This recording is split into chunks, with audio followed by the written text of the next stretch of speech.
Ny fikambanana Madagasikara voankazo moa zany dia niforona tamin'ny taona 2010 dia misehatra eo amin'ny resaka fiarovana ny tontolo iainana. Dia anisan'ny asa ataon'ny Madagasikara voankazo amin'izany ny fikarohana dia ny fampianarana sy fanentahana zany hoe ny éducation environnementale dia ny fiarovana ny tontolo iainana. Misy ny karazana tanàna tsy azontsika ondrana dia anisan'ny asa ataon'ny Madagasikara voankazo zany amin'izay fotoana zay miara-miasa amin'ny ministère mijery hoe inona ny karazany azo ondrana sy tsy karazany tsy azo ondrana dia manampy zany amin'ny identification an'izay karazana espèce zay mba ilana amin'ilay hoe fanondranana izay karazana biby tsy azo ondrana.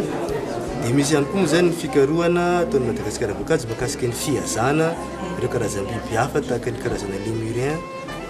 Dia satria ny lémurien araka ny fantatsika fa anisan'ny karazana biby izay mampiavaka ny Madagasikara ihany koa. Dia anisan'ny karazana biby izay tena arovana lalàna ihany koa eto Madagasikara dia tsy azo atao mihitsy ny fihazana sy ny fihinanana azy ireny. Ty sahona mihitsy amin'ny Madagasikara voankazo zany anisan'ny miasa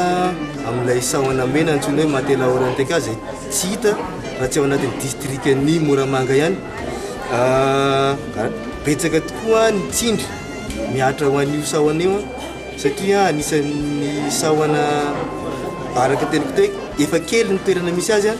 efa vondronala vitsivitsy ny ahitana azy ao amin'ny district Moramanga fa anisan'ny tsindry betsaka miatra aminy ny fitandrahana tsokosoko ny karazana vato zany anisany zany ny fitandrahana volamena satria ny sahona mena dia mipetraka amin'ny toerana lemalema misy rano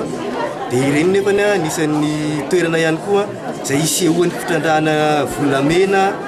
tsy ara-dalàna. Fa raha ho an'ny sahona mena kosa ny jerevana dia misy toerana zany izay efa toerana misy sahona mena tafiditra ao anatin'ny toerana hotran-drahanam-batovia dia miezaka mamantatra zany ny toerana misy ny sahona mena ao anatin'ny toerana izay hotran-drahanam-batovia dia miezaka mijery toerana vaovao izay tsy hotran-drahanam-batovia dia miezaka manao ny famindrana an'ireo sahona avy ao amin'ilay toerana trandrahana zany makany amin'ny toerana tsy trandrahana. Anisan'ny asa atao zany mba ho fiarovana an'ilay sahona mena satria anisan'ny tena efa atao anaovana mihitsy ny karazana sahona mena.